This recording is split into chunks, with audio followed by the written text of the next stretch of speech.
আয় কি কাটা তুল আস্তে করে।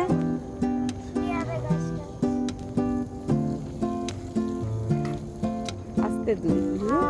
এত কাটা শশা তুলতে পারেনি দিয়া। সৈনি যা তুল।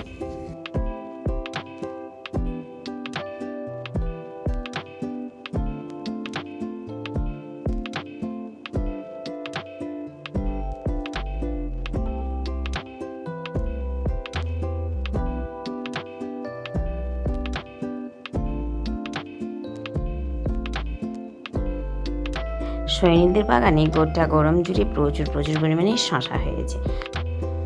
অন্যদিন ফোন না থাকার কারণে সেই ভিডিওগুলো নেওয়া হয়নি, কিন্তু আজ ফোনটা ছিল তাই ভাবলাম একটু ভিডিও ক্লিপ নিয়ে নিই। দিয়া শশাটা তুলতে গিয়েছি কিন্তু কিছুতেই কাটার জন্য পারছি আয় কি কাটা তুল আস্তে করে।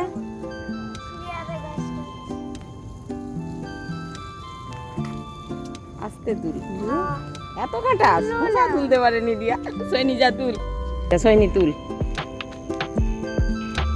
পারলিনি তুলতে?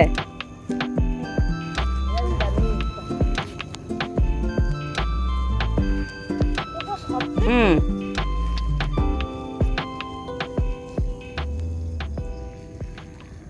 এদিকে সৈনি শশাগুলো তুলছে আর ওদিকে ওর বাবা গাছে জল দিচ্ছে। এটা হচ্ছে সকালের শুরু। সকালের শুরুটাই আজ আমরা এই শশাগুলো তুলেই করলাম। ওদিকের গাছে শশা হওয়া শেষ, প্রায় এটা শেষের দিকে। আর এদিকের গাছগুলো দেখুন নতুনভাবে উঠছে। আবারও এর গোড়ায় নতুন বীজ পুঁতে দেওয়া হবে। এইভাবেই কিন্তু সবসময় শশা হারভেস্ট হতেই থাকবে। দেখুন কতগুলো শশা আজ তোলা হলো। এরকম প্রায় প্রতিদিনই শশা তোলা হয়, না হলে 1-2 দিন ছাড়াও তোলা হয়। এই দেখুন এই যে এই গাছগুলো কিন্তু শশা গাছ না, কী গাছ বলুন তো? এগুলো ঝিঙের গাছ। দাঁড়ান আপনাদের দেখাচ্ছি। ওই যে ছোট ছোট ঝিঙে আছে আমাদের এখানে, এটাকে বলা হয় তরুই ঝিঙে। দেখুন ঝিঙেগুলো খুব বড় হয় না, এক চাখড়ির মতো লম্বা হয় আর সরু সরু, খেতে কিন্তু খুব সুন্দর মিষ্টি স্বাদের। প্রচুর পরিমাণে ফলন হয়। আপনারা চাইলে এই ছোট ঝিঙের গাছটা লাগাতে পারেন। আর এদিকটাতে রয়েছে পুঁই শাক। গরমের সময় পুঁই শাকটা সত্যিই কিন্তু খেতে দারুণ লাগে। শাকসবজি আমরা প্রত্যেকেই প্রায় খেতে ভালোবাসি, আমি তো ভীষণ ভালোবাসি। তবে বাগানের টাটকা তাজা শাকসবজিগুলোই বেশি ভালো লাগে। বাজার থেকে কিনে আনা শাকসবজিগুলো কিন্তু অতটা স্বাদ লাগে না। আর আপনি যখন আপনার প্রয়োজনে শাকসবজিটা নিজের বাগান থেকে হারভেস্ট করে খাবেন, সেটার স্বাদই আলাদা। দেখুন এটা হচ্ছে কালো লঙ্কার গাছ। দেখেছেন এই লঙ্কাটা ঠিক খুব একটা কালো না, এটা একটু হালকা হালকা মানে সবুজের সঙ্গে কালোর মিশ্রণ। তবে আরেকটি লঙ্কা আপনাদের পরে দেখাবো, সেটি কালো লঙ্কা। এখানটা দেখুন হয়েছে বেগুন। প্রায় প্রতিদিনই বেগুনগুলো হারভেস্ট করা হয় এবং এরকম টাটকা বেগুন তুলে রান্না করা হয়। হ্যাঁ, গাছগুলো যেহেতু সার বিষ সেভাবে দেওয়া হয় না, তাই একটু আধটু পোকা তো লাগতেই পারে, কিন্তু গাছের জিনিস যদি একটু পোকাও লাগে তাও কিন্তু এর আলাদাই স্বাদ। পোকাগুলো বাদ দিয়ে যেগুলো ভালো সেগুলো খেলে সেগুলো তো আলাদা তৃপ্তি দেয়। এই দেখুন এটা হচ্ছে কালো লঙ্কা, কালো সূর্যমুখীর লঙ্কা। এদিকে ছোটো ছোটো বস্তায়ও লাগানো হয়েছে বিভিন্ন রকমের সবজির গাছ। আর এটা তো জানেন আপনারা লেমন গাছের গাছ। আর এই দেখুন এখানে হচ্ছে কুঁদরি দুটো একটা করে হচ্ছে। এই মাত্র কুঁদরি গাছগুলো উঠতে লেগে গেছে। এগুলো তো ফাল্গুন মাসে কেটে দেওয়া হয়েছিল, সেখান থেকে ছোটো ছোটো ডালপালা বেরিয়েছে। আর কিছুদিন পর যখন বৃষ্টির জল পড়বে তখন এখানটায় গাছগুলো ভর্তি হয়ে যাবে এবং প্রচুর পরিমাণে কুঁদরি তুলতে পারবো আমরা। এখানে দেখুন হচ্ছে লঙ্কার বিভিন্ন রকমের ভ্যারাইটি লাগানো রয়েছে। আপনাদের দেখুন দেখাচ্ছি পরপর কতগুলি করে লঙ্কা। এটি করভাঙা লঙ্কা। দেখুন লঙ্কার জাতটা সম্পূর্ণরূপে আলাদা। দেখেছেন এই লঙ্কাটা একদম অন্য রকমের। আর এখানে হচ্ছে বেগুন, লঙ্কা বেগুন এগুলো সব বস্তার মাঝে করলে কিন্তু খুব সুন্দর ফলন হয়। মাটিতে যতটা ভালো হয় তার থেকে বস্তাতে আরও বেশি সুন্দর হয়। তবে বস্তাতে করার একটি সমস্যা রয়েছে, সেটি হলো এই গরমে প্রতিদিনই জল দিতে হয়। যদি বস্তার নিচটা কেটে দেওয়া হয় তাহলে কিন্তু জল দেওয়ার অতটাও দরকার নেই, কারণ বস্তার নিচ দিয়ে শিকড়গুলো মাটিতে চলে যাবে। কিন্তু এখানে এই বস্তাগুলো নিচটা কাটা না হওয়ার কারণে এই গাছগুলিতে রোজই জল দিতে হয়। আর মাটিতে যে গাছগুলি থাকে সেগুলি 1 সপ্তাহ জল না দিলেও খুব সুন্দরভাবে বেঁচে থাকে। দেখুন এখানে পরপর বস্তার মাঝেই বসানো হয়েছে সমস্ত রকমের গাছ। আসলে আমরা পরীক্ষা করে দেখলাম মাটিতে গাছ করার থেকে বস্তায় গাছগুলো হলে এই যে লঙ্কা বলুন বেগুন বলুন প্রতিটি শাকসবজি কিন্তু খুব ভালো ফলন দেয়। আসলে মাটিতে গাছগুলো হওয়ার থেকে ছাদ বাগানে ছোটো ছোটো জিনিসের মধ্যে, টবের মধ্যে বা গ্রো ব্যাগের মধ্যে দেখলাম খুব ভালো কিন্তু শাকসবজির ফলন হয়। তাই আমরাও এখন চেষ্টা করছি এভাবে লাগানোর। আর দেখুন এই যে কতগুলি লঙ্কার গাছ দেখালাম, প্রতিটি লঙ্কার গাছেই কিন্তু লঙ্কা হচ্ছে টুকটাক। নিজেদের বাড়ির প্রয়োজনে এরকম টুকটাক লঙ্কা হলে সত্যিই সবার ভালো লাগে। নিজের প্রয়োজনে যখন আমরা খাওয়ার সময় একটা দুটো লঙ্কা তুলে নিয়ে আসি, সেই টাটকা জিনিসটার স্বাদ আলাদা। বাড়ির সামনে যদি আপনাদের অল্প একটু জায়গা থেকে থাকে, তাহলে অবশ্যই আপনারাও এরকমভাবে টুকটাক শাকসবজির গাছগুলো লাগিয়ে নেবেন। এগুলো লাগালে একটু মনও ভালো থাকে। আমাদের তো সবুজ গাছপালায় যখন আমরা হাত দিই তখন এমনিতেই মনটা ভালো হয়ে যায়। এবং যখন এই জিনিসগুলো আমরা তুলি নিজের হাতে, তারপর যখন সেগুলো রান্না করে খাই, তার স্বাদ আরও সুন্দর। এটা দিয়াদের বাগান। এতক্ষণ যেটা দেখিয়েছিলাম ওটা সোহিনীদের বাগান, আর এটা হচ্ছে দিয়াদের বাগান। দিয়াদের বাগানেও দেখুন হয়েছে বিভিন্ন রকমের শাকসবজি। তবে দিয়াদের বাগানে এখন নতুন একটি জিনিস এই গরমে হচ্ছে ধনেপাতা। ধনেপাতাটা এতটাই লোভনীয় যে কি বলবো, গরমের সময় ধনেপাতা করা ভীষণ টাফ। তবে দিয়াদের বাগানে কিন্তু সুন্দর ধনেপাতা হচ্ছে। অল্প একটু লাগিয়ে রাখলেই ছোট একটা সংসার ভালোভাবেই কিন্তু চালানো যায়, বড় সংসারও চলে যাবে। তবে সেখানে একটু বেশি জিনিস লাগাতে হবে। দেখুন এই যে ধনেপাতাগুলো শীতের মতো অতটা ফ্রেশ, অতটা সুন্দর না হলেও গরমেও কিন্তু ধনেপাতাগুলো কাজে দেয়।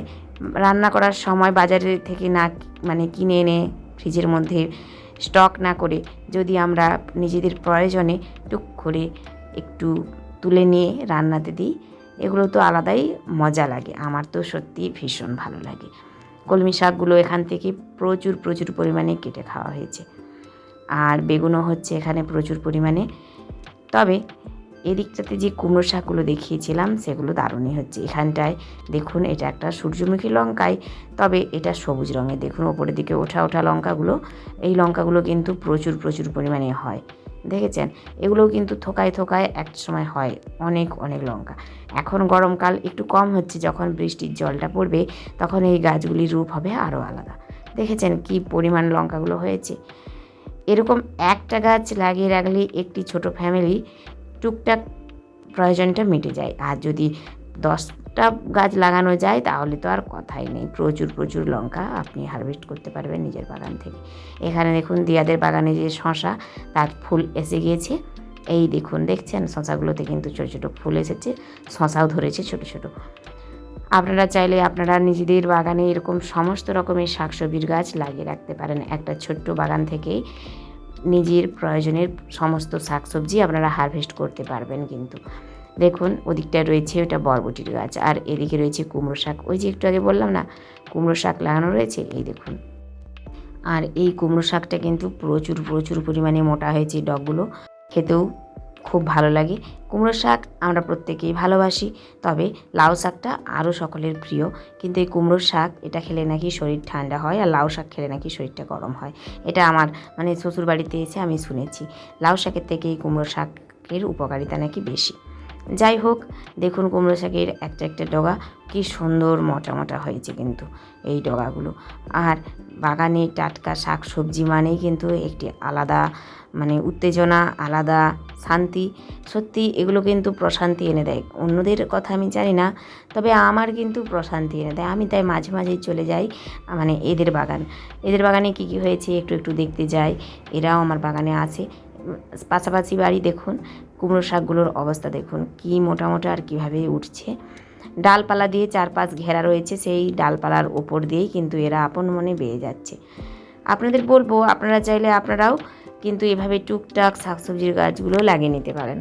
অবশ্যই লাগাবেন। নিজের বাগানের জিনিসের মতো জিনিস কিন্তু আর নেই। সত্যিই কিন্তু এগুলো যেমন খেতেও সুন্দর লাগে, তেমন এগুলো দেখতেও কিন্তু সুন্দর লাগে। যখন এই নরম গাছের ডগাটা স্পর্শ করি তখন তার মাঝে এক আনন্দ আসে, মনটা কিন্তু ভীষণ ভালো লাগে। আর এদিকটা হচ্ছে মিঠাইদের বাগান।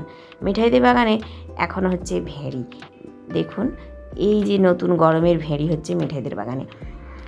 ওদের 3 বোনদের 3টি আলাদা আলাদা একটি জায়গাতেই পাশাপাশি 3 জনকার বাগান। এটি হচ্ছে মিঠাইদের বাগান। মিঠাইদের বাগানেও রয়েছে অনেক কিছু।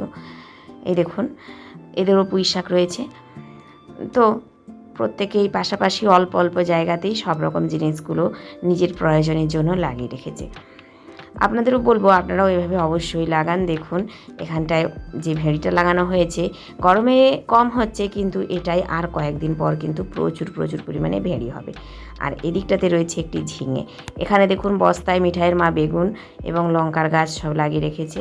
আর এখানটায় দেখুন একটা বড় ঝিঙে হয়েছে। ছোট্ট একটি সংসার এরকম যদি দুটো ঝিঙে পাওয়া যায় তাহলেই কিন্তু হয়ে যায়। আর এই যে ঝিঙেটা এত নরম, এত সুন্দর খেতে, এগুলো যখন আমরা এরকম জিনিসগুলো তুলে আমরা রান্না করি সেটাতেও খুব ভালো লাগে। এগুলো আমাদেরকে মানে কাটার সময়ও খুব ভালো লাগে। টাটকা জিনিসটা যেমন কাটতেও সুন্দর লাগে, হাতে নিতেও সুন্দর লাগে এবং রান্না করতেও সুন্দর, তাহলে খেতে তো সুন্দর অবশ্যই লাগবে। আমি কিন্তু বাজারের কেনা সবজির থেকে গাছের সবজিটাই বেশি পছন্দ করি।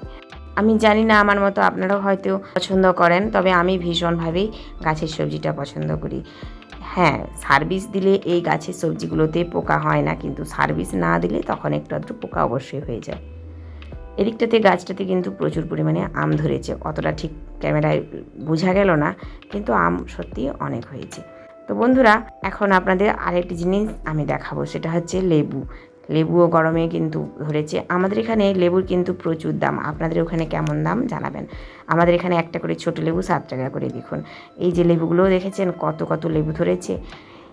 ছোট ছোট লেবু, এখন গরমে রস নেই, তাও কিন্তু 7 টাকা 10 টাকা একটা লেবুর দাম। আমি নিজেও কিনে নিয়ে আসি, তবে আমাদের বাগানেও হচ্ছে। এবার আর কয়েকদিন পর লেবুগুলোতে রস হয়ে যাবে, তখন আমাদের আর কিনতে হবে না। কিন্তু এখন যেহেতু ছোট, এতে রস নেই, তাই আমাদেরকেও কিনে খেতে হচ্ছে। এরকম একটি লেবুর গাছ যদি আপনারা আপনাদের বাগানে লাগিয়ে রাখেন, তাহলেও কিন্তু আপনি নিজের বাগান থেকে হারভেস্ট করতে পারবেন। বিভিন্ন রকমের ফলের গাছ, সবজির গাছ এবং ফুলের গাছ সবগুলি কিন্তু লাগানো উচিত। ওদিকে দেখুন দিয়া ধরছে ফড়িং। ছোট্টবেলায় আমরাও এই খেলাটা খেলেছি, ফড়িং ধরে ফড়িংয়ের পিছনে দুটো দুর্ব ঘাস বেঁধে দিয়ে ছেড়ে দিতাম ওর লেজে। আমার মতো হয়তো আপনারাও করেছেন, তবে হ্যাঁ, এগুলো করা উচিত না। বাচ্চাবেলায় আমরা জানতাম না, এখন বড় হয়ে অবশ্যই জানি, কারণ ওই ফড়িংদের যন্ত্রণা দেওয়া উচিত না। তাই দিয়াকে ডাকলাম, দিয়া আমার কথা শুনে চলে এলো। এখন দিয়া এই যে বাড়ি চলে যাচ্ছে, আমিও এখন বাড়ি ফিরবো। তো আপনারা সবাই ভালো থাকবেন, সুস্থ থাকবেন। আজকের মতো এইটুকুই, টাটা।